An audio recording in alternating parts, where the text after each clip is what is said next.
अस्सलाम वालेकुम, मैं हूं शाहज़ेब खानज़ादा। अमेरिका और ईरान के दरमियान जारी हालिया कशीदगी मुसलसल 11वें दिन भी बरकरार है और कल रात को एक बार फिर दोनों जानिब से हमले किए गए हैं। जबकि आज अमेरिकी सदर ट्रंप ने ईरान को नई धमकी देते हुए खबरदार कर दिया है कि अगर ईरान स्ट्रेट ऑफ हुर्मुज़ में किसी भी तिजारती जहाज़ को निशाना बनाएगा तो उसके जवाब में अमेरिका ईरान में एक पुल या पावर प्लांट पर बमबारी कर देगा। इससे पहले ट्रंप ने ईरान के एक मुमकिना जौहरी मकाम पिकैक्स माउंटेन पर भी शदीद हमले की धमकी दी थी। ऐसे में ईरानी पासदारान इनकलाब ने हालिया अमरीकी हमलों के जवाब में बहरीन, कुवैत और उर्दन में अमरीकी तनसीबात को मुतअद्दिद मिसाइल्स और ड्रोन से निशाना बनाते हुए वादे किया है कि वो अमरीकी जररियत का भरपूर मुकाबला करेगा। दूसरी तरफ रेड सी में सऊदी अरब के खिलाफ ईरानी हिमायत याफ्ता हूसियों की जानिब से बहरी नाकाबंदी की धमकियों पर पाकिस्तान ने भी सख्त रद्द-ए-अमल दे दिया है और कहा है कि किसी भी जररियत की सूरत में वो अपने दिफा मफादात के तहफ़्फ़ुज़ के लिए तमाम ज़रूरी इक़दामात का हक़ महफूज रखता है। इस हवाले से पाकिस्तान के दफ्तर ख़ारजा ने एक बयान जारी करते हुए कहा है कि पाकिस्तान रेड सी में सऊदी अरब और कमर्शियल जहाज़ों के खिलाफ हूसी मलेशिया की मुसलसल धमकियों की सख्त अल्फाज में मज़म्मत करता है। ऐसे इक़दामात खित्ते की सलामती को ख़तरे में डालने के साथ साथ समंदरी आमदोरफ्त की आज़ादी को नुकसान पहुँचाते हैं, बैनुल-अक़वामी समंदरी निज़ाम को चैलेंज करते हैं और आलमी तिजारत को मुतासर करते हैं। पाकिस्तान के नज़दीक कमर्शियल जहाज़ों और सऊदी अरब को दी जाने वाली धमकियाँ नाकाबिल कबूल हैं और बैनुल-अक़वामी कानून के बुनियादी उसूलों की खिलाफ वर्जी हैं।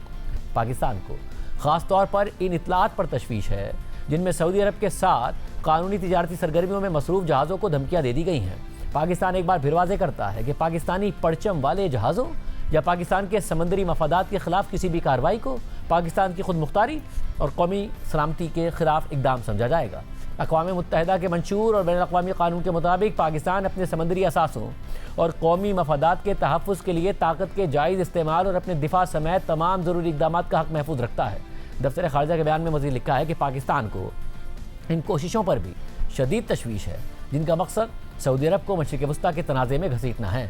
पाकिस्तान एक बार फिर ब्रदर मुल्क सऊदी अरब की खुद मुख्तारी, इलाक़ाई सालमियत, सलामती और खुशहाली के लिए अपनी गैर मुतज़लज़ल हिमायत का इरादा करता है। मुज़ाकरात, सिफारतकारी और ख़ित्ते में कशीदगी कम करने के अज़म पर कायम रहते हुए पाकिस्तान तमाम फ़रीक़ों से मुतालबा करता है कि वो बैनुल-अक़वामी कानून का एहतराम करें और बैनुल-अक़वामी समंदरी तिजारत की हिफाजत और सलामती को यकीनी बनाएं। इस सारी सूरत हाल में आज अमरीकी सदर ट्रंप ने सोशल मीडिया पर पोस्ट करते हुए ईरान को धमकी दी है और लिखा है कि अब से अगर ईरान स्ट्रेट ऑफ हुर्मुज़ में किसी भी जहाज़ पर मिसाइल, रॉकेट, ड्रोन या किसी भी दूसरे हथियार से हमला करता है तो अमेरिका उसके जवाब में एक पुल या पावर प्लांट को बमबारी करके तबाह कर देगा, जिनमें ईरान के दारुल हुकूमत तेहरान या उसके करीब वाक़ तनसीबात भी शामिल होंगी। Thank you for your attention to this matter. और इसके जवाब में अब से कुछ देर पहले ईरान ने भी कह दिया है कि अगर अमेरिका ने ऐसा किया तो फिर ईरान भी मशरिक़ वस्ता में अमेरिका के असासों पर हमला करेगा। मशरिक़ वस्ता में पुलों पर और एनर्जी साइट्स पर जवाब दिया जाएगा, हमला किया जाएगा और ईरान इस बात पर समझौता नहीं करेगा कि स्ट्रेट ऑफ हुर्मुज़ में उसकी खुद मुख्तारी बरकरार रहे। सदर ट्रंप ने ईरान में ये धमकी दी कि अगर स्ट्रेट ऑफ हुर्मुज़ में किसी भी जहाज़ पर हमला किया गया तो जवाब में अमेरिका ईरान में एक पुल या फिर एनर्जी साइट पर हमला करेगा। और ईरान ने भी अब से कुछ देर पहले यही धमकी दी है कि ईरान जवाब मशरिक़ वस्ता में देगा। इससे पहले कल रात को अमरीकी सेंटकॉम ने मुसलसल 11वीं रात ईरान के अंदर मुख्तलिफ तनसीबात को निशाना बनाने का दावा किया था, जबकि हालिया अमरीकी हमलों के दौरान ईरान के दारुल हुकूमत तेहरान में भी धमाके सुने गए और तेहरान का एयर डिफेंस सिस्टम भी फ़ाल हुआ था, जिससे ये वाज़ेह हो रहा है कि अमरीकी कार्रवाइयों का दायरा ईरान के जनूबी साहिल से बढ़ते हुए मरकज़ी शहरों तक दोबारा पहुँच चुका है। जबकि पासदारान इनकलाब ने इन हमलों के जवाब में एक बार फिर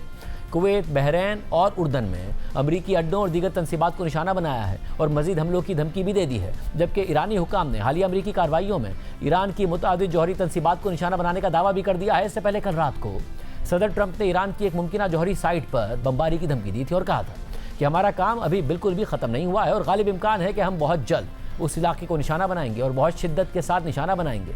We're not finished at all, but if we left right now, it would take them a long time, years to rebuild. But we're not leaving right now. Honestly, they haven't seen anything yet. We've been nice. Do you believe that Iran has moved nuclear centrifuges into Pickaxe Mountain? They may have. We don't have it on record. You're talking about the centrifuges. Yeah, it doesn't mean anything unless they have the material. They don't have. We follow the material. That's where the action is, and we'll be hitting that area probably pretty soon. And there's not a thing they can do about it.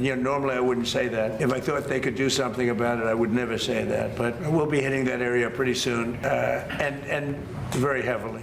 ये वाज़ेह है कि pickaxe mountain Iran के कोहे कुलंग को कहा जाता है और अमरीकी हुक्काम का मानना है कि इस पेचीदा पहाड़ी इलाके में ईरान की एक ज़ेर ज़मीन खुफिया जौहरी तनसीब मौजूद है। ताहम ईरान इन इल्ज़ामात की तरदीद करता है। ट्रंप की इस मकाम पर हमले की धमकी के बाद आज ईरानी वज़ारत ख़ारजा के तर्जुमान इस्माइल बक़ाई ने एक्स पर एक पोस्ट करते हुए लिखा कि ईरान की पुरअमन जौहरी तनसीबात के ख़िलाफ़ अमरीका के बार बार हमले और धमकियाँ ना सिर्फ अक़वाम मुत्तहिदा के मंशूर बैनुल-अक़वामी क़ानून और इंटरनेशनल एटॉमिक एनर्जी एजेंसी के board of governors general conference और अक़वाम मुत्तहिदा की सलामती काउंसिल की मुतल्लिक़ा करारदादों के बुनियादी उसूलों की खुली खिलाफ वर्जी हैं, बल्कि ये ईरान की साइंसी तरक्की और टेक्नोलॉजी की पेशरफ्त के खिलाफ अमरीका की गहरी दुश्मनी को भी जाहिर करती हैं। इस्माइल बक़ाई ने मज़ीद लिखा कि ईरान की तमाम जौहरी सरगर्मियों को इंटरनेशनल एटॉमिक एनर्जी एजेंसी की हिफाजती जिम्मेदारियों के मुताबिक मुकम्मल तौर पर डिक्लेयर किया जा चुका है और अमरीका की कोहे कुलंग पर गैर मामूली तवज्जो, जहाँ कोई जौहरी सरगर्मी नहीं हो रही, महज जारियत, तबाही और तखरीब कारी के लिए घड़ा गया एक बहाना है। इस दौरान इस्माइल बक़ाई ने तंज़िया तौर पर लिखा कि वैसे इंटरनेशनल एटॉमिक एनर्जी एजेंसी के डायरेक्टर जनरल कहाँ हैं, जो अक़वाम मुत्तहिदा के सेक्रेटरी जनरल के उम्मीदवार भी हैं। ईरानी अवाम पूरी साबित कदमी और इत्तेहाद के साथ अपनी सरजमीन की खुद मुख्तारी और कौमी सलामती के खिलाफ अमरीका की किसी भी जारहाना कार्रवाई या खिलाफ वर्जी का पूरी क़ुव्वत से मुकाबला करने के लिए तैयार हैं। इस तमाम सूरत हाल अमरीका फ़िलहाल ईरान के ख़िलाफ़ अपनी फ़ौजी कार्रवाइयाँ मज़ीद तेज़ कर रहा है, मगर दूसरी जानिब जंग के बढ़ते हुए अखराजात और नवंबर में होने वाले मिड टर्म इंतखाबात के बाइस ट्रंप इंतज़ामिया को सख्त सियासी मुखालफत का सामना भी करना पड़ रहा है। कल अमरीकी वज़ीर दिफा पीट हेग्सेट ने अमरीकी सेनेट की एक कमेटी को ब्रीफिंग देते हुए बताया कि ईरान के खिलाफ जारी जंग पर अब तक अमरीका के 37.5 अरब डॉलर्स खर्च हो चुके हैं। वाशिंगटन में होने वाली समाअत के दौरान पीट हेग्सेट ने अमरीकी कानून साजों को बताया कि इस रकम में अब तक होने वाले जंगी अखराजात के साथ साथ रवा माली साल के अख्तिताम तक मुतवक्किल अखराजात भी शामिल हैं। इसी दौरान जब पीट हेग्सेट सेनेट की कमेटी को जंगी अखराजात पर ब्रीफिंग दे रहे थे तो एक खातून ने कार्रवाई के दौरान जंग के खिलाफ एहतजाज करते हुए नारेबाजी शुरू कर दी। खातून ने ईरान के खिलाफ जंग रोकने का मुतालबा करते हुए एक प्ले कार्ड भी उठा रखा था, जिसके बाद सिक्योरिटी एहलकार उन्हें कमरे से बाहर ले गए। Do you have a new estimate about what the war has cost us so far in this, the fifth month of the first year of this war in Iran? Senator, the estimate we have as of today is $37.5 billion. Some of that number captures additional O&M, mill pay, and other that would be anticipated through the fiscal year. So some of that anticipates what costs would be going out in the future as well. Base budget request, $1.5 trillion.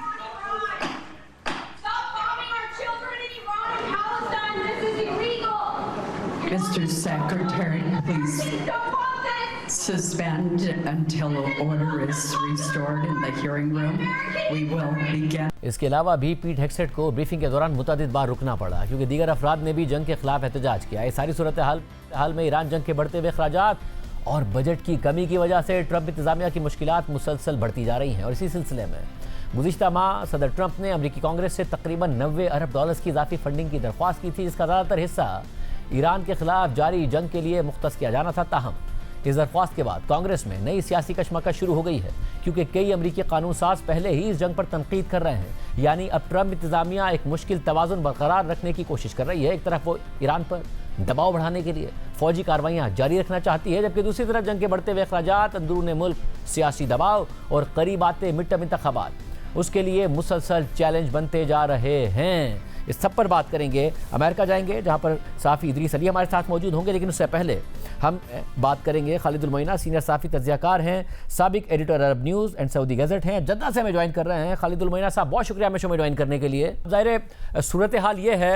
कि अब तक जो जंग हुई उसमें Saudi अरब ने कोशिश की कि मामला ज़्यादा ख़राब ना हो, ईरान के साथ एक मुफाहमाना किरदार अदा करने की भी कोशिश की, मगर अब जबकि हुसियों ने यह धमकी दी है कि वो बाबुल मंदब को भी बंद कर देंगे, रेड सी का रास्ता बंद कर देंगे। स्ट्रेट ऑफ हुर्मुज़ के बाद बंद होने के बाद सऊदी अरब का बहुत ज़्यादा इन्हिसार बढ़ गया था। सऊदी अरब ने उन्हें जवाब भी दिया है। आपको लगता है मामला खराबी की तरफ ही जा रहे हैं? यहाँ से मामला खराबी की तरफ जाएगा जब अगर सऊदी अरब अपने फुल फोर्स इस्तेमाल करें।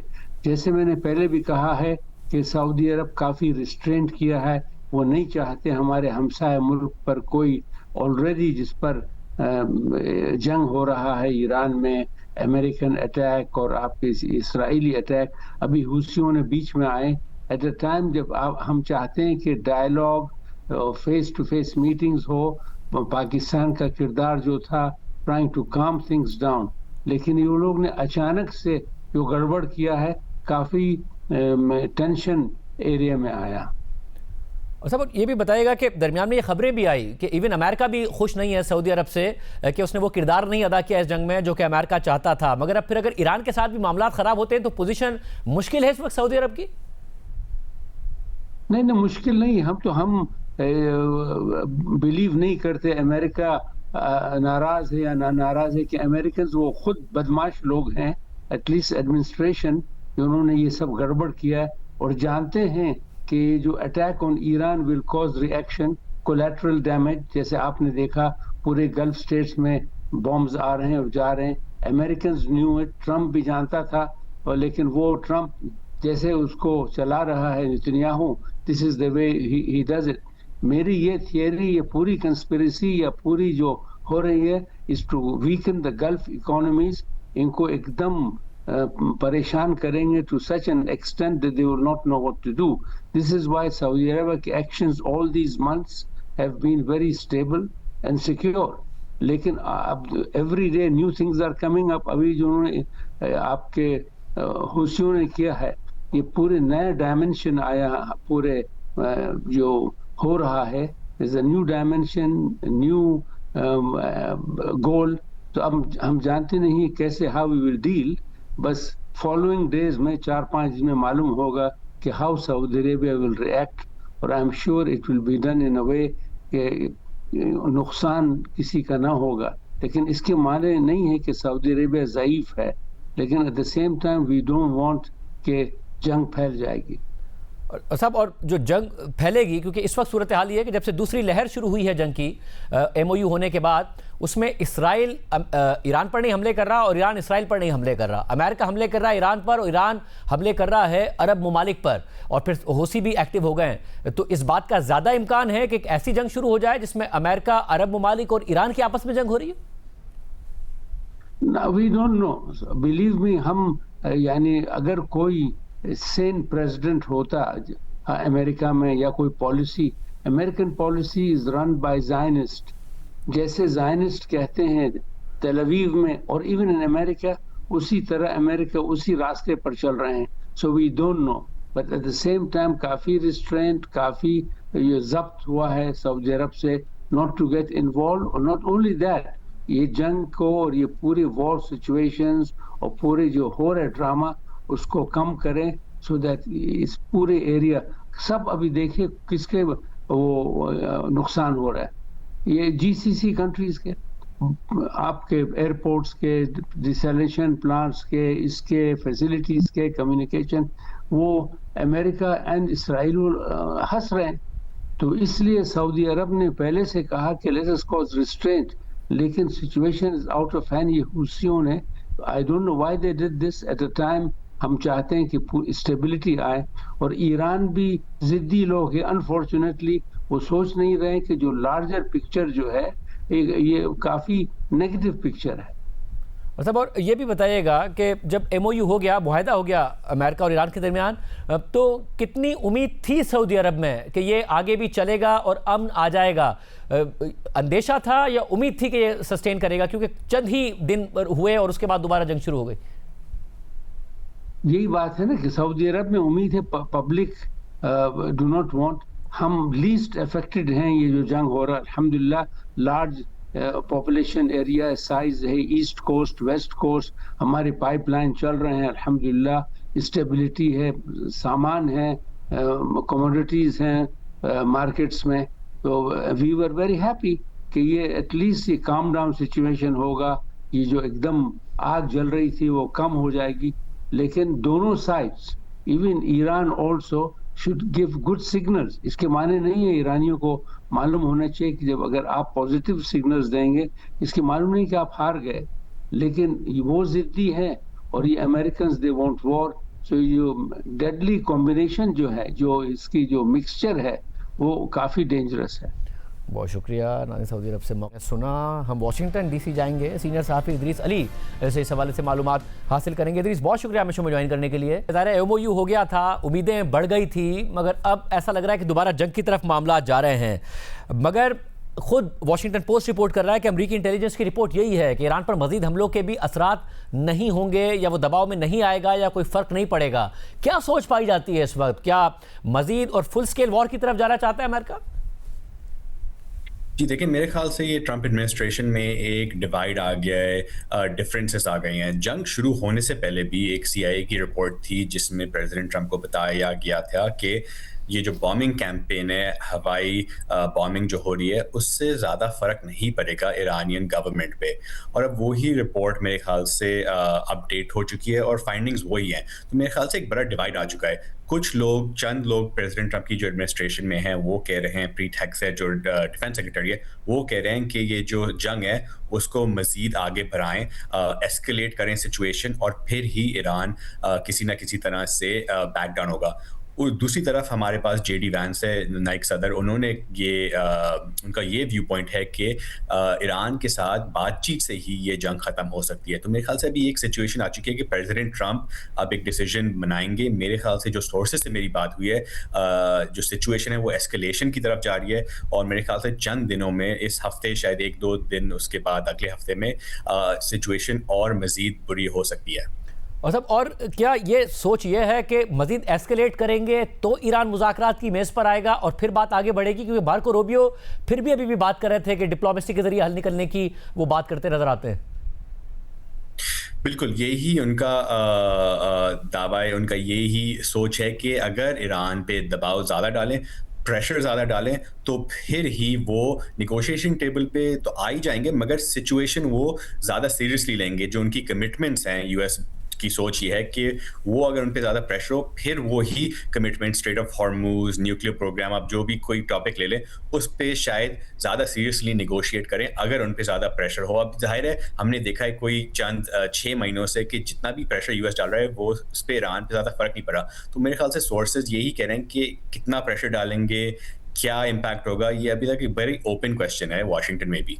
और ख़ुद अमेरिका के अंदर क्या सोचे? क्योंकि पहले बार बार बात की जाती थी कि ज़ाहिर है अगर ऑयल प्राइसेस बढ़ रही हैं तो वहाँ पर भी महंगाई बढ़ रही है। एक दफ़ा फिर ऑयल प्राइसेस, ब्रेंट क्रूड तो $95 पर पहुँचता नज़र आ रहा है हमें, 88-89 के आसपास WTI क्रूड पहुँच गया। फिर मिड टर्म की बार बार बात होती थी कि करीब आ रहे हैं, तो अब तो और ज़्यादा करीब आ रहे हैं। तो ट्रंप इंतज़ामिया पर कोई प्रेशर है इस हवाले से?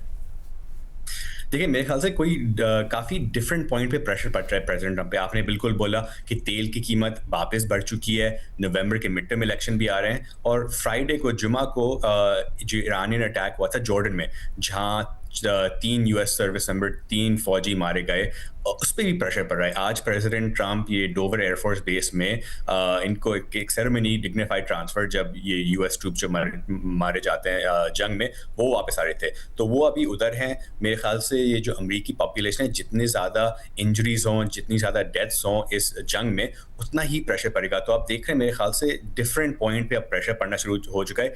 ये एक सवाल अभी उठ रहा है कि ये प्रेसिडेंट ट्रंप पे प्रेशर का असर कब होगा। अभी तक जो हमने देखा है, इतना प्रेशर नहीं पड़ रहा, मगर मेरे ख्याल से जैसे आपने बोला, नवंबर इलेक्शन जितना पास आएगा ना, उतना ही ज़्यादा प्रेशर बढ़ता जाएगा। और मेरे ख्याल से अमरीकी जो पॉलिटिकल कैलेंडर चलता है ना, जब ये समर के महीने जैसे अगस्त तक पहुंचेंगे, उतना ज़्यादा प्रेशर बढ़ना शुरू हो जाएगा। बहुत शुक्रिया। प्रोग्राम में आगे बढ़ते हैं।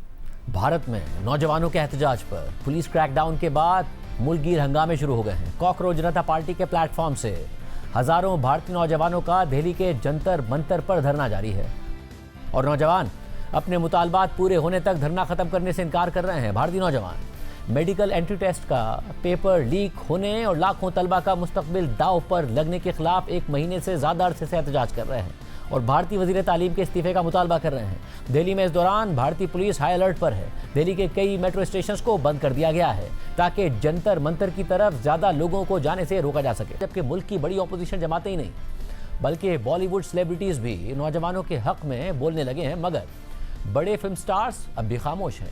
साथ ही आज लोकसभा और राज्यसभा के इजलासों में भी ऑपोजिशन अरकान ने मोदी हुकूमत को टफ टाइम दिया है। इसी तरह पहले नौजवानों पर क्रैकडाउन और फिर गुज़िश्ता रोज़ वज़ीर आज़म मोदी की सरकारी रिहाइशगाह के बाहर एहतजाज के दौरान ऑपोजिशन क़यादत के साथ पुलिस की बदसलूकी और गिरफ्तारियों के खिलाफ कई भारतीय रियासतों में ऑपोजिशन जमातें एहतजाज कर रही हैं, मोदी हुकूमत के खिलाफ नारेबाजी कर रही हैं, इस्तीफ़ों का मुतालबा कर रही हैं, और जवाब में वज़ीर आज़म मोदी और बीजेपी के हामियों ने मुख्तलिफ रियासतों में कांग्रेस के दफातर के बाहर मुजाहरे किए हैं। मोदी हुकूमत के वुज़रा और बीजेपी के इंतहा पसंद रहनुमा भी मैदान में आ गए हैं। मगर दिलचस्प बात यह है कि इस पूरे मंजरनामे में भारतीय चीफ जस्टिस सूर्यकांत ने अपने रिमार्क से तनकीद का रुख अपनी तरफ मोड़ दिया है।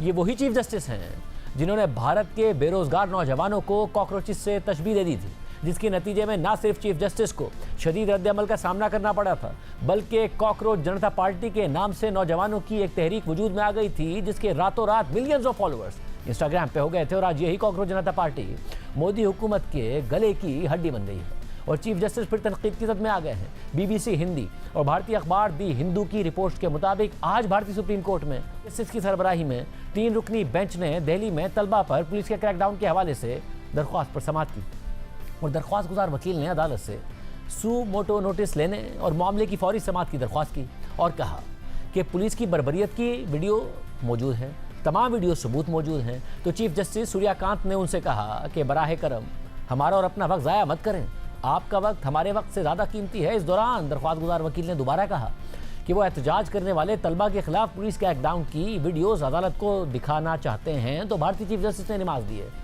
कि हमें इन वीडियोज़ में कोई दिलचस्पी नहीं है, हमारे पास वीडियोज़ देखने का वक्त ही नहीं है।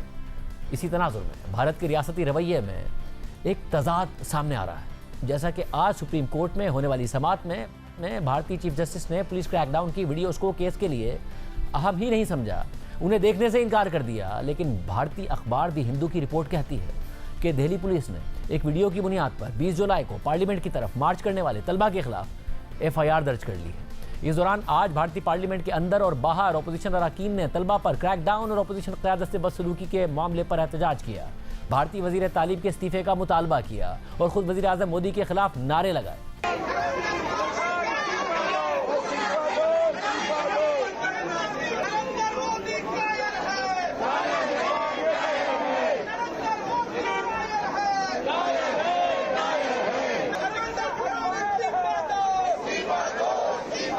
लोकसभा में बहस के दौरान समाजवादी पार्टी के सरबराह अखिलेश यादव ने कहा कि यह मामला कांग्रेस, समाजवादी पार्टी या बीजेपी का नहीं है, यह नौजवानों का मामला है। अगर पार्लियामेंट में बात करने दी जाती तो हम वजीर आजम मोदी की रिहाइशगाह पर ना जाते। अध्यक्ष महोदय, आपको नहीं बोलने दे रहे। अध्यक्ष महोदय, ये मुद्दा कांग्रेस, समाजवादी पार्टी, बीजेपी का नहीं है, ये मुद्दा युवाओं और छात्र नौजवानों का है। आपने इनको बुलवा दिया, क्या समझौता कर लिया आपने? क्या आपने क्यों नहीं बोलने दिया हमें? अध्यक्ष मैंने बोलने के लिए कहा ये पक्ष ठीक नहीं है। अध्यक्ष मैंने ये युवा छात्र नौजवान हम सब पे हैं, हम सब लड़ रहे हैं उनके लिए, हम सब लड़ रहे हैं उनके लिए। छात्रों की नहीं सुनी जाएगी तो सड़कों पे आएंगे। और जो सरकार ने व्यवहार किया है, इस्तीफा तो क्या है, इस्तीफा तो जब चाहेंगे तब मंत्री ले लेंगे, सदन के बाद ले लेंगे। लेकिन सवाल ये जो छात्रों के साथ व्यवहार हुआ है, उनके हाथ तोड़े, सर तोड़ा, उनके कपड़े फाड़े, क्या बेटियों के कपड़े फाड़ेंगे आप? पार्लियामेंट के बाहर मीडिया से बात करते हुए कांग्रेस की रहनुमा प्रियंका गांधी ने कहा कि हमारे साथ जो हुआ वो इर्रेलेवेंट है, हम तलबा के साथ खड़े हैं और उनके लिए ही आवाज उठा रहे हैं। हमारे साथ जो हुआ वो इर्रेलेवेंट है, हम स्टूडेंट्स के साथ हैं और उनकी आवाज उठा रहे हैं। स्टूडेंट्स के साथ जो हुआ आप ही बताइए, सही है कि गलत है? बच्चे हैं सारे, प्रोटेस्ट कर रहे हैं, कोई ऐसे प्रोटेस्ट नहीं है, जेन्युइन इशू है, जेन्युइन प्रॉब्लम है। सारे इस देश के सारे माँ बाप जानते हैं, इस देश के सारे स्टूडेंट्स जानते हैं। इसी तरह आज कांग्रेस के रहनुमा और लोकसभा में अपोजिशन लीडर राहुल गांधी ने भारतीय निज़ाम तालीम में खराबियों के हवाले से तफसीली ब्रीफिंग दी और कहा कि भारत का निज़ाम तालीम जो पूरी दुनिया में मशहूर हुआ करता था वो अब रिग्ड हो चुका है। पिछले 10 सालों में कम से कम 152 पेपर लीक हो चुके हैं, 7.5 करोड़ तलबा मुतासिर हो चुके हैं, लेकिन किसी को सजा तक नहीं हुई। कुछ दिनों से देश के स्टूडेंट्स एजिटेशन कर रहे हैं, गुस्से में हैं, पीसफुल प्रोटेस्ट कर रहे हैं। इसके कारण है, पहला कारण जो हमारा एजुकेशन सिस्टम है, जो पूरी दुनिया में मशहूर हुआ करता था as a great education system, वो अब रिग्ड एजुकेशन सिस्टम है। 152 पेपर लीक हुए हैं पिछले 10 साल में। चाहिए नहीं मालूम, क्योंकि ये 300 भी हो सकता है, क्योंकि बहुत सारी बार पेपर लीक हो गया, किसी को पता भी नहीं लगा होगा, वो भी हो सकता है। 7.5 करोड़ परिवारों को, स्टूडेंट्स और परिवारों को पेपर लीक ने डैमेज किया है, मगर पिछले 10 साल में एक भी कन्विक्शन नहीं हुआ। ऑपोजिशन और कॉकरोच जनता पार्टी के मुजाहिरों के खिलाफ बीजेपी भी मुतहरिक हो गई। मोदी हुकूमत के वजीर और इंतहा पसंद सियासतदान मैदान में आ गए हैं। तलबा और ऑपोजिशन के एहतजाज को मुल्क के खिलाफ साजिश का रंग दे रहे हैं। रियासत उत्तर प्रदेश के वजीर आला और इंतहा पसंद सियासतदान योगी आदित्यनाथ ने कहा है कि कांग्रेस और समाजवादी पार्टी भारत के खिलाफ साजिश कर रही हैं और गैर मुल्की पैसों के बल पर मुल्क में लाकानूनियत फैलाना चाहती हैं। कांग्रेस प्रधानमंत्री जी के आवास को घेरती है, उनकी सुरक्षा में सेंध लगाने का बेशर्मी से प्रयास दुस्साहस करती है। कैसे कांग्रेस और समाजवादी पार्टी देश के खिलाफ षड्यंत्र कर रही है, आपने कल और परसों के इनके पूरे के पूरे षड्यंत्रों को देखा है। लगातार अव्यवस्था पैदा करना, अराजकता पैदा करना। जब सत्ता में थे तब हिंदू समाज को और देश को तबाह करते थे, दंगों के माध्यम से, कर्फ्यू के माध्यम से, भ्रष्टाचार के माध्यम से। और आज विपक्ष में हैं तो विदेशी पैसे के बल पर देश में अराजकता पैदा करना चाहते हैं, समाज को बांटना चाहते हैं। इसके अलावा बॉलीवुड स्टार और बीजेपी की रुकने पार्लियामेंट कंगना रनौत ने तलबा को मॉब यानी जत्था करार दे दिया और क्रैकडाउन पर दिल्ली पुलिस की तारीफ कर दी। लोगों ने देखा किस तरह से मॉब जो है किस तरह से जो है अटैक करता हुआ अंदर हम पे भी। कल एक वक्त तो ये था, हम सब कहेंगे कि कुछ डर गए थे सब कि शायद अटैक कर देंगे हम पर या किस तरह से करेंगे, तो लेकिन मैं दिल्ली पुलिस की सराहना करती हूँ। उन्होंने जो है हमारे बीच में शील्ड बनकर खुद पर जो है पथराव कह लीजिए या चोटें खाई, लेकिन जनमानस को कोई हानि नहीं होने दी। मगर बात सिर्फ बयानात की हद तक महदूद नहीं रही है, बल्कि बीजेपी और आरएसएस के कारकुनों ने वज़ीर आज़म मोदी की रिहाइशगाह के बाहर ऑपोजिशन के एहतजाज के जवाब में आज कई रियासतों में कांग्रेस के दफातर के बाहर हंगामे किए। कई मकामात पर बीजेपी और कांग्रेस के कारकुनों का तसादुम भी हुआ। भारतीय न्यूज़ एजेंसी ANI की वीडियोज़ में देखा जा सकता है कि रियासत बिहार के दारुल हुकूमत पटना में बीजेपी के कारकुनों ने कांग्रेस के दफ्तर के बाहर पुरतशद्दुद एहतजाज किया, पथराव किया। इसी तरह उत्तराखंड में भी बीजेपी के कारकुनों ने कांग्रेस के दफ्तर के बाहर मुजाहरा किया, जबकि छत्तीसगढ़ में भी बीजेपी के कारकुनों ने कांग्रेस के दफ्तर के बाहर एहतजाज किया, जिसे मुंतशिर करने के लिए पुलिस को वाटर कैनन का इस्तेमाल करना पड़ा। साथ ही गुजरात में कांग्रेस के दफ्तर के बाहर भी यही मनाजिर नजर आए। दूसरी तरफ भारतीय नौजवानों और कॉकरोच जनता पार्टी का दिल्ली के जंतर मंतर में 1 महीने से ज़ायद अरसे से धरना जारी है। 20 जुलाई के पुलिस के क्रैकडाउन के बाद भी नौजवानों का यह धरना खत्म नहीं किया जा सका। अब भी इस धरने में बड़ी तादाद में नौजवान शरीक हैं और अपने मुतालबात दोहरा रहे हैं। कॉकरोच जनता पार्टी के तर्जुमान ने कहा कि आज पुलिस हमारे पास आई थी और हमसे उन्होंने कहा कि यूनियन मिनिस्टर JP नड्डा अपने घर में हमसे बात करना चाहते हैं, लेकिन हमने उनके घर जाने से इनकार कर दिया है और कहा कि या तो जंतर मंतर पर मुज़ाकरात के लिए वो आएँ या किसी न्यूट्रल मकाम का इंतखाब करें। आज सुबह फिर से पुलिस वाले हम लोगों के पास रीच आउट किया। उन लोगों ने बोला कि JP नड्डा जी हम लोगों से बात करना चाह रहे हैं, तो उनके घर बुलाया। हमने सरासर मना कर दिया कि हम लोग किसी के घर नहीं जा रहे, हम लोग किसी के ऑफिस नहीं जाएंगे। जनता का दरबार यहाँ लगा हुआ है, जनता के बीच आना चाहिए मिनिस्टर्स को। अगर उनको बात करनी है तो बातचीत जंतर मंतर पे होगी। लेकिन हम भी पढ़े लिखे लोग हैं, तो हम लोगों ने सोचा कि अगर उनको डर है कि यहाँ पे कोई सिक्योरिटी सिचुएशन हो जाए, तो इससे कोई न्यूट्रल प्लेस जंतर मंदिर के आसपास में हम लोग मिल सकते हैं। अभी उनसे सुनना बाकी है। भारतीय नौजवानों की तहरीक को भारत के सियासी और समाजी हलकों में पजीराई मिल रही है। यहाँ तक कि बॉलीवुड सेलिब्रिटीज और स्टार्स जो एक अरसे से खामोश थे या खामोश करा दिए गए थे, वो अब दोबारा आवाज़ उठा रहे हैं और तलबा के साथ इजहार यकजहती कर रहे हैं। लेकिन बॉलीवुड के बड़े स्टार्स अभी चुप हैं और कुछ नहीं बोल रहे हैं। मारूफ बॉलीवुड स्टार और सीनियर अदाकार नसीरुद्दीन शाह ने अपने वीडियो बयान में कहा है कि अगर एक जाहिल इस मुल्क की रहनुमाई करे तो उसका दिल यही चाहेगा कि पूरा मुल्क उसकी तरह जाहिल और बेरहम बन जाए। अगर एक जाहिल इस मुल्क की रहनुमाई करे तो उसका दिल यही चाहेगा कि पूरा मुल्क उसी की तरह जाहिल, ना समझ, ना काबिल और बेरहम बने।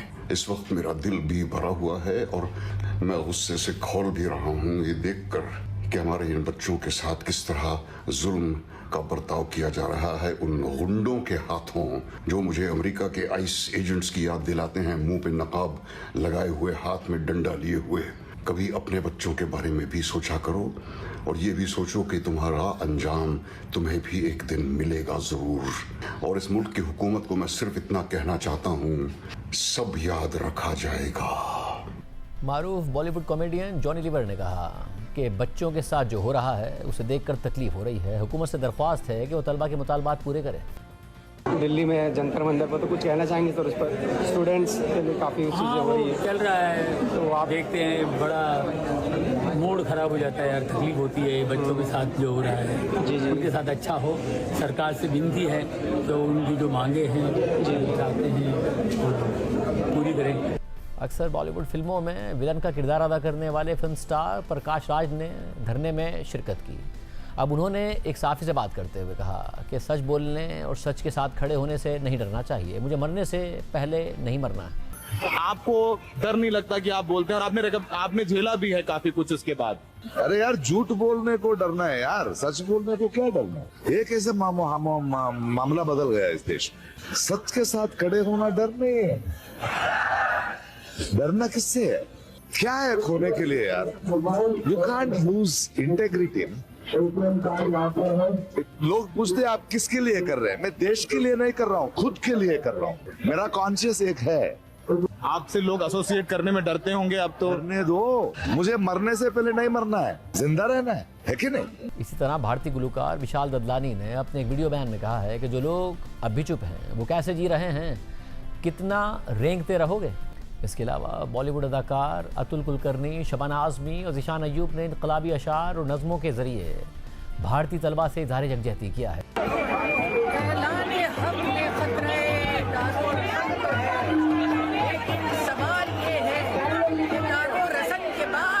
जाकर सो पाया कल, मैं कल रोया खून के आंसू, ना मैं सोया किसको कोसूं। बच्ची मेरी नींद में चीखी, सपने में उसने लाठी देखी रे सिपाही लाठी। आंखों में आंसू सबके लिए, मुझे चाहिए वो सरकार। हाथ कपकपाते सबके लिए, मुझे चाहिए वो सरकार। मैं तो सीमा के अंदर हूँ, झप्पी क्यों है सीमा पार। सबके लिए आंखों में आंसू, मुझे चाहिए वो सरकार। जो भी चल रहा है उस पे क्या बोलूं, कुछ है नहीं मेरे पास बोलने को। ये फैज़ साहब की एक नज़्म है, निसार में तेरी गलियों के वतन के जहाँ चली है रस्म के कोई न सर उठा के चले। जो कोई चाहने वाला तवाफ को निकले, नज़र चुरा के चले, जिस्मो जान बचा के चले। What's wrong with you, Modi ji? What's wrong with you? अब बच्चों पे लाठी चार्ज कर रहे हो, थोड़ी भी दया नहीं है बच्चों पर। ये दिल्ली पुलिस है, ये अंग्रेज है, ये अंग्रेज है, ये अंग्रेजों का जमाना फिर से रिपीट कर रहे हो। इसी तरह बॉलीवुड अदाकार सोनू सूद ने अपनी एक पोस्ट में लिखा कि the future of our country deserves a hug not a lathi. इसके अलावा प्रीति ज़िंटा और दिलजीत दोसांझ समेत कई बॉलीवुड स्टार्स तलबा की हिमायत में सामने आए हैं। ताहम कुछ अदाकारों ने मोहतात रवैया भी इख्तियार किया है। प्रोग्राम में एक ब्रेक शामिल करते हैं, एक और अहम खबर की तफसीलात हैं जो हम आपके सामने रखेंगे। बरतानिया और पाकिस्तान के ताल्लुकात एक शख्स की वजह से ख़राब हो सकते हैं, क्या मामला हैं, आप सामने रखेंगे इसके बाद। बरतानिया में बच्चों से रेप के सजा याफ्ता मुजरिम शब्बीर अहमद को पाकिस्तान के हवाले करने का तराज़ा शिद्दत इख्तियार कर गया है। ग्रूमिंग गैंग के सरबराह शब्बीर अहमद की सज़ा मुकम्मल होने के बाद बरतानवी हुकूमत की कोशिश है कि उसे पाकिस्तान के हवाले कर दिया जाए, और इस सिलसिले में बरतानवी हुकूमत पाकिस्तान पर दबाव बढ़ा रही है और वीज़ा पाबंदियां लगाने की धमकियां भी दे रही है, और इसके लिए बरतानवी कवानीन को तब्दील करने की बात भी कर रही है। ताहम पाकिस्तान वाज़े कर चुका है कि उसका इस मामले से कोई ताल्लुक नहीं है। बरतानवी अखबार दी टेलीग्राफ ने लिखा है कि बरतानिया की वज़ीर दाखिला शबाना महमूद को रोशडेल रेप केस के मरकजी मुजरिम पर पाबंदियाँ और उसे पाकिस्तान भेजने के मामले पर बरतानवी पाकिस्तानियों की मुखालफत का सामना है। शबाना महमूद पर इल्ज़ाम लगाया गया है कि वो शब्बीर अहमद को पाकिस्तान डिपोर्ट करने की कोशिश करके इंतहा पसंद दाएं बाजू को खुश करने की कोशिश कर रही। मुर्तज़ा अली शाह और चार्ल्स हाइमस की रिपोर्ट के मुताबिक अगर पाकिस्तान रोशडेल ग्रूमिंग गैंग के सरगना को वापस लेने से इनकार करता है तो उस पर पाबंदी आयद करने की धमकी के बाइस बरतानवी वुज़रा को बरतानवी पाकिस्तानियों की जानिब से शदीद रद्द अमल का सामना है। बरतानिया में पाकिस्तानी बिरादरी की अहम शख्सियात इस बात पर तकसीम का शिकार हैं कि बच्चों के साथ जिनसी तशद्दुद के 73 साला मुजरिम शब्बीर अहमद को पाकिस्तान भेजा जाना चाहिए या नहीं। ताहम उनका कहना है कि अगर पाकिस्तान पर वीज़ा पाबंदियां लगाई गई या इमदाद में कमी की गई तो इससे शदीद रद्द अमल सामने आएगा जो दोनों ममालिक के ताल्लुकात को नुकसान पहुँचाएगा। वज़ीर दाखिला शबाना महमूद के मिडलैंड्स के हल्के में पाकिस्तानी बिरादरी से ताल्लुक़ रखने वाले उनके सियासी मुखालिफिन ने भी इशारा दिया कि वो इस मामले को सियासी तौर पर इस्तेमाल करेंगे। बर्मिंघम में मुक़ीम वकील अहमद याकूब ने गुज़िश्ता इंतखाबात में शबाना महमूद के खिलाफ इलेक्शन लड़ा था। उनका कहना है कि अगर मैंने दोबारा इलेक्शन लड़ा तो मैं इस मामले को इंतखाबी मुहिम में उठाऊँगा। उन्होंने शबाना महमूद पर इल्ज़ाम लगाया कि वो शब्बीर अहमद को पाकिस्तान भेजने की कोशिश करके इंतहा पसंद दाएँ बाजू को खुश कर रही हैं। अहमद याकूब 2024 के इंतखाबात में आज़ाद उम्मीदवार की हैसियत से हिस्सा लेकर दूसरे नंबर पर आए थे। उन्होंने मजीद कहा कि अगर शबाना महमूद ये कहना चाहती हैं कि पाकिस्तान को हर शख्स को कबूल कर लेना चाहिए, हुआ वो सजा याफ्ता रेपिस्ट हो या ग्रूमिंग गैंग का मुजरिम हो, तो ये नाकाबिल कबूल है। बरतानिया को उन लोगों की जिम्मेदारी खुद उठानी चाहिए जो बरतानवी शहरी हैं और जिन्होंने अपनी पूरी ज़िंदगी यहीं गुजारी है। शब्बीर अहमद एक ख़तरनाक और संगीन मुजरिम है जिसने जिन कम्युनिटीज़ में रिहाइश इख्तियार की उन्हें बदनाम किया। वो सख्त तरीन सज़ा का मुस्तहिक है, लेकिन वज़ीर दाखिला शबाना महमूद जो कुछ कर रही हैं वो खुलूस पर मबनी नहीं है बल्कि डर्टी पॉलिटिक्स है। इसके जवाब में शबाना महमूद के करीबी ज़राए ने कहा कि क्या अहमद याकूब ये चाहते हैं कि मुतअद्दिद बच्चों के साथ जिनसी ज़्यादती करने वाला ग्रूमिंग गैंग का सरगना बरतानिया ही में रहे। रिपोर्ट के मुताबिक बरतानवी हुकूमत शब्बीर अहमद को इस माह के आगाज़ में जेल से रिहाई के बाद पाकिस्तान भेजने की कोशिशें कर रही है। शब्बीर अहमद ने बच्चों के साथ जिनसी तशद्दुद के 30 जराइम पर दी गई 22 साल कैद की सज़ा में से 14 साल जेल में गुजारे हैं। बरतानवी वज़ीर दाखिला शबाना महमूद ने ऐलान किया है कि वो इमिग्रेशन एक्ट 1971 में तरमीम करेंगी ताकि उस कानूनी खला को ख़त्म किया जा सके जिसकी वजह से बरतानवी शहरियत मनसूख होने के बावजूद शब्बीर अहमद को पाकिस्तान नहीं भेजा जा सकता। ताहम पाकिस्तान शब्बीर अहमद को वापस लेने से इनकार कर रहा है। पाकिस्तान का मौक़िफ़ है कि शब्बीर अहमद अपनी पाकिस्तानी शहरियत सालों पहले तर्क कर चुका था और तकरीबन 60 साल से बरतानिया में रह रहा है। दी टेलीग्राफ के मुताबिक बरतानवी हाउस ऑफ लॉर्ड्स के रुकन लॉर्ड मोहम्मद ने कहा है कि पाकिस्तान को शब्बीर अहमद को वापस ले लेना चाहिए। अगर पाकिस्तान ऐसा नहीं करता तो ख़तरा है कि बरतानवी हुकूमत पर ऐसे इक़दाम करने के लिए दबाव बढ़ेगा जो दोनों देरीना दोस्त ममालिक के मजबूत इक़्तिसादी और सिफारती ताल्लुकात को नुकसान पहुँचा सकता है। इसके नतीजे में तरक्याती इमदाद भी मुतासिर हो सकती है जो दुनिया के गरीब तरीन और इंतहाई कमज़ोर लोगों की मदद करती है। इस एक शख्स यानी शब्बीर अहमद ने पहले ही बेगुनाह नौजवानों को शदीद नुकसान पहुंचाया है। हमें इसकी वजह से मजीद इतना नुकसान नहीं होने देना चाहिए कि दोनों ममालिक के दरमियान सिफारती ताल्लुकात मुतासिर हो जाएं।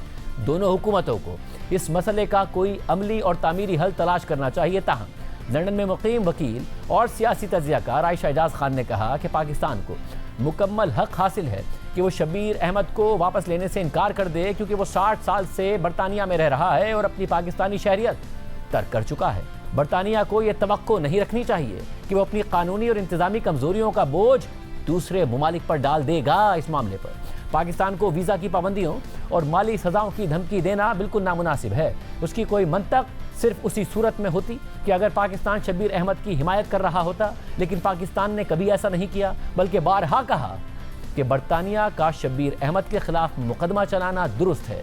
लंदन में मुकीम पाकिस्तानी कंसल्टेंट तैमूर इकबाल ने भी कहा कि शब्बीर अहमद की मुल्क बदरी मुस्तकबिल की हुकूमतों के लिए एक मिसाल बन जाएगी जिसके ज़रिए वो मुल्क बदरी के इख्तियारात को मज़ीद वसी कर देंगी। उन्होंने कहा कि मेरी राय में ऐसी नज़ीर यानी ऐसी मिसाल को दाएं बाजू की कोई भी हुकूमत मुस्तकबिल में मुल्क बदरी की पॉलिसियों के जवाब के तौर पर इस्तेमाल कर सकती है जिसके नतीजे में कमज़ोर तबकात खुसूसन अक़लियतें मुतासिर हो सकती हैं। जबकि मुल्क बदरी आसान कर दी जाती है तो मुस्तकबिल के पॉलिसी मेकर्स के लिए उन इख्तियारात को मज़ीद बढ़ाना आसान हो जाएगा जिससे शहरी आज़ादियों, कानून के तहत मसावी सलूक और अक़लियतों के हुकूक के तवील मुद्दती तहफ़्फ़ुज़ के बारे में खदशात पैदा हो जाएंगे। इस मामले पर बरतानवी वज़ीर आज़म के एक तर्जुमान ने कहा कि हमने इस्लामाबाद में हुक्काम के साथ ये मामला उठाया है और हम गैर मुल्की मुजरिमों को मुल्क बदर करने के लिए हर मुमकिन कोशिश करने के पाबंद हैं। हमारा मौक़िफ़ वाज़ेह है कि ऐसे अफराद की बरतानिया में कोई जगह नहीं होनी चाहिए। ताहम इसके लिए मुतल्लिका मुल्क की रजामंदी भी ज़रूरी होती है जो हमेशा मुमकिन भी नहीं होती है।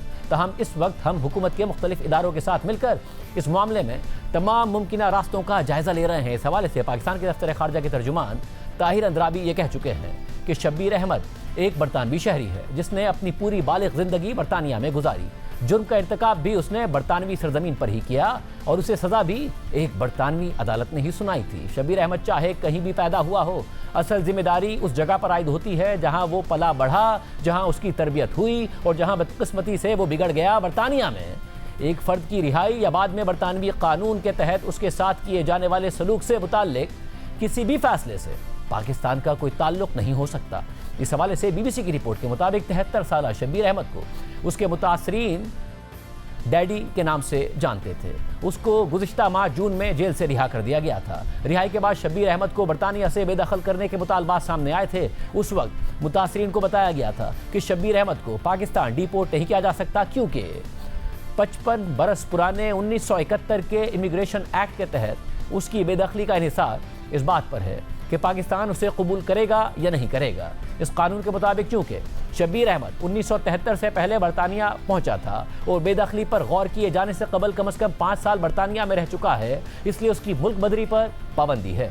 बरतानवी वजीर खारजा भी ये कह चुकी हैं कि अगर पाकिस्तान शब्बीर अहमद को वापस लेने से इनकार करता है तो बरतानवी हुकूमत पाकिस्तान के खिलाफ वीज़ा पाबंदियां आयद करने पर गौर कर सकती है, जैसा कि माजी में बरतानवी हुकूमत 3 अफ्रीकी ममालिक कांगो, नमीबिया और अंगोला को पाबंदियों की धमकी देकर गैर मुल्की मुजरिमों और मुस्तरद शुदा पनाह गुज़ीनों को वापस लेने पर आमादा करने में कामयाब रही थी। BBC के मुताबिक 73 साल शब्बीर अहमद जेल से रिहा होने के बाद अब 24 घंटे अमले की निगरानी में रहता है और GPS से मुंसलिक इलेक्ट्रॉनिक निगरानी का टैग पहने हुए है। बरतानवी होम ऑफिस ने कहा है शब्बीर अहमद ने शराइत की खिलाफ वर्जी की तो उसे फौरी तौर पर दोबारा जेल भेज दिया जाएगा। इस पूरे मामले पर बात करेंगे लंदन में नुमाइंदा जियो न्यूज़ मुर्जा अली शाह से। मुर्जा, बहुत शुक्रिया। मुर्जा, आपने तफसीली रिपोर्ट भी की। अब ये मामला कहाँ जाता नजर आता है? पाकिस्तान और बरतानिया के दरमियान बिगड़ता जाता है, सियासत का शिकार हो रहा है, क्या नजर आ रहा है आपको? शाहजेब, जो मामला इस वक्त जो पाकिस्तान और बरतानिया के दरमियान इस वक्त एक डिप्लोमेटिक क्राइसिस की वो शेप इख्तियार कर चुका है, लेकिन इसकी जो रिपरकशंस है वो यहाँ पर अब शबाना महमूद को लोकल पाकिस्तानी कम्युनिटी से बहुत ज्यादा हीट आ रही है और उनको जो यहाँ पर बहुत ज्यादा तनकीद का सामना है कि शबाना महमूद इस पूरी कैंपेन को फ्रंट कर रही है, जबकि उनको पता है कि एक 75 साल शख्स जिसने जिंदगी के 60 साल से ज्यादा बरतानिया में गुजारे, उसे पाकिस्तान भेजने की बात हो रही है। लेकिन पाकिस्तान को जो हमने जो रिपोर्ट किया टेलीग्राफ के लिए, वो मुख्तलिफ यहाँ पे जो गवर्नमेंट की जो ब्रीफिंग्स थी, वो पाकिस्तानी जो ऑफिशियल से बातचीत हुई, उसमें जो पाकिस्तानी हुकाम को न सिर्फ लंदन में बल्कि पाकिस्तान में डायरेक्टली और मुख्तलिफ मीटिंग्स में डायरेक्टली ये मैसेज दिया गया कि ये पॉलिसी और आपको शब्बीर अहमद को लेना होगा। ये बरतानिया ने इस पर बहुत स्ट्रांग पोजीशन ली हुई है, पाकिस्तान ने उससे भी ज्यादा स्ट्रांग पोजीशन ली हुई है और जिसको हमायत भी मिल रही है। यहाँ पे इवन मीडिया भी कहता है कि वो पाकिस्तान की पोजीशन को समझते हैं कि एक बंदा जो जिसने जुर्म किया बरतानिया में किया, बरतानिया के सिस्टम को ज्यादा पनिश उसको करना चाहिए था, नहीं किया, उसको रिलीज किया और अब कह रहे हैं कि पाकिस्तान को ले। दोनों ममालिक के जो तलकात हैं वो इस वक्त जो डिप्लोमेटिकली जो एक वॉर ऑफ वर्ड्स चल रही है, लेकिन क्या जो बरतानिया की तरफ से जो गवर्नमेंट लेवल पे जो ऑफिशियली और अनऑफिशियली थ्रेट्स ये दी गई कि जो स्टूडेंट्स आते हैं, विजिटर्स आते हैं, उनके वीजाज कट किए जाएंगे, जो एड पाकिस्तान को मिल रही है उसे कट किया जा सकता है, उसके अलावा जो रेमिटेंसेस भेजी जाती हैं ये भी पाकिस्तान को कहा गया कि उनके ऊपर 10 जो बिलियंस ऑफ पाउंड जाते हैं जिनके ऊपर 10% टैक्स लग सकता है। सो तकरीबन 10 से 11 मुख्तलिफ सैंक्शंस हैं जिनको पाकिस्तान को बाकायदा तौर पर हमें यहाँ गवर्नमेंट जराए बता रहे हैं कि पाकिस्तान को धमकी दी गई। पाकिस्तान ने अभी तक तो ये कहा है कि वो किसी भी धमकी के सामने सरेंडर नहीं करेंगे और पाकिस्तान बरतानिया को ये कह रहा है कि एक जो कॉन्स्टिट्यूशन है, लॉ है, जो ट्रीटीज है दोनों ममालिक के दरमियान, इमिग्रेशन के कवानीन है, उनके अंदर रहते हुए ही सारी बात होगी। और पाकिस्तान के लिए कोई वो कहते हैं कि लीगल फ्रेमवर्क नहीं है एक ऐसे बंदे को पाकिस्तान ले जिसका पाकिस्तान से कोई कल्चरली या किसी भी हवाले से ताल्लुक नहीं है और वो पाकिस्तान का नेशनल ही नहीं है। बरतानिया के लिए ये एक्चुअली सबसे बड़ा मसला इसलिए कि उसने ब्रिटिश गवर्नमेंट ने उससे बरतानिया की नेशनैलिटी ले ली। उससे पहले शब्बीर अहमद पाकिस्तान की नेशनैलिटी को खुद खत्म कर चुके थे, लिहाजा अब उसके वो इस वक्त स्टेटलेस है, ना उसके पास बरतानवी शहरियत है ना पाकिस्तानी है। बरतानिया ने जहां तक भी शाहजेब मैं आपको बता रहा हूँ कि ट्रस्टेड गवर्नमेंट सोर्स ने मुझे बताया कि बरतानिया ने पाकिस्तान को यहां तक भी कहा कि हम ये भी कह देंगे कि जो उसने पाकिस्तानी नेशनैलिटी रिनाउंस की थी वो सही तरीके से नहीं हुई थी, हम ये भी एक पूरा थीसिस क्रिएट करेंगे, केस तैयार करेंगे, आप उसको लें। लेकिन इस वक्त तक पाकिस्तान ने यह कहा है कि वो उसको वापस नहीं लेंगे। फिर हमने कुछ इंडिविजुअल्स की भी बातचीत की थी, वो भी एक स्टेज पर पाकिस्तान और बरतानिया के दरमियान बात हुई। लिहाजा इस वक्त जो दोनों ममालिक के तलकात हैं वो सच जो कल्चरल और जो रिलेशन है वो तो एज यूजुअल चल रहे हैं, लेकिन हीट बढ़ रही है। और उसकी वजह यह शाहजेब के शब्बीर अहमद का जिस तरह का क्राइम है, इस तरह के यहाँ पे कई सौ कई हजारों गोरे हैं जिन्होंने उससे ज्यादा के क्राइम्स किए हुए। शब्बीर अहमद चूंकि एक ब्राउन है जो उसका पाकिस्तानी ओरिजिन है और वो एक इलेक्शन इशू बन चुका। आगे जहां पर जो इस वक्त लेबर पार्टी की गवर्नमेंट है उनके ऊपर जो राइट विंग की जो रिफॉर्म पार्टी है और जो रेस्टोर ब्रिटेन पार्टीज है जो रेसिस्ट है उनकी तरफ से बहुत ज्यादा प्रेशर बन चुका है। वो ये कह रहे हैं कि हम अगर गवर्नमेंट में आए हम सबसे पहले आगे शब्बीर अहमद को निकालेंगे।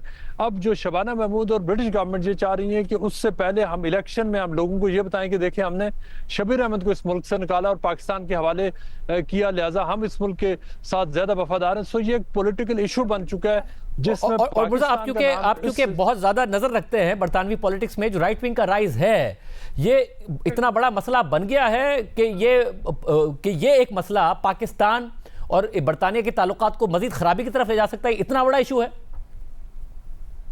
शाहजेब, ये बिल्कुल ऐसे ही होता नजर आ रहा है। देखिए, ये मसला उतना बड़ा था नहीं जितना इसको बना दिया गया। मैं अगर आपको ये बताऊं कि जो पीडोफाइल्स हैं या जो रेपिस्ट हैं, चाइल्ड रेपिस्ट हैं, उसका जो 80% से ज्यादा वो जो इंग्लिश लोग हैं, जो वाइट हैं, वो हैं, उनके बहुत ज्यादा वो फिलीपीन, थाईलैंड और उन ममालिक में जाकर वो ज्यादती की है, वो यहाँ पर जेलों में।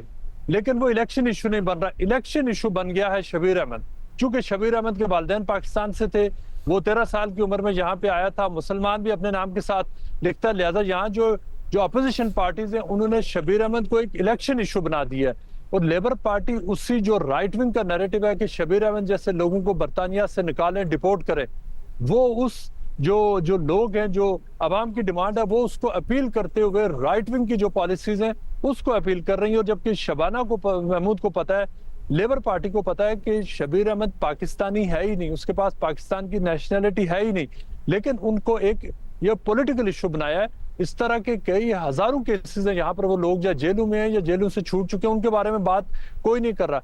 एक शबीर अहमद को जो आने वाले इलेक्शन है और जो करंटली जो यहाँ पे इलॉन मस्क ने जिस किस्म की पॉलिटिक्स को यहाँ सपोर्ट कर रहे हैं, उसमें जो पोस्टर बॉय है वो शबीर अहमद को बना दिया गया है कि पूरे बरतानिया की जो बुराइयां हैं, जो मसाइल है, उनका जिम्मेदार एक शख्स शबीर अहमद है। असल में इसके पीछे वो रेसिस्ट फैक्टर्स भी हैं, इस्लामोफोबिक फैक्टर भी है, और ये भी कि असल मसला पॉलिटिक्स है।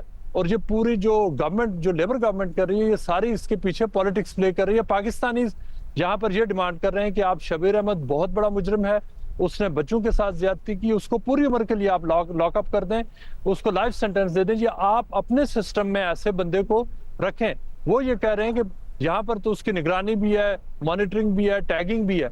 पाकिस्तान जैसे मुल्क में तो ऐसा कुछ भी नहीं होगा, वो वहां जाकर बच्चों के साथ ज्यादती कर सकता है। क्या पाकिस्तानी बच्चों की जो इज्जत है, रिस्पेक्ट है, उनकी डिग्निटी, वो किसी और मुल्क के बच्चों से कम है?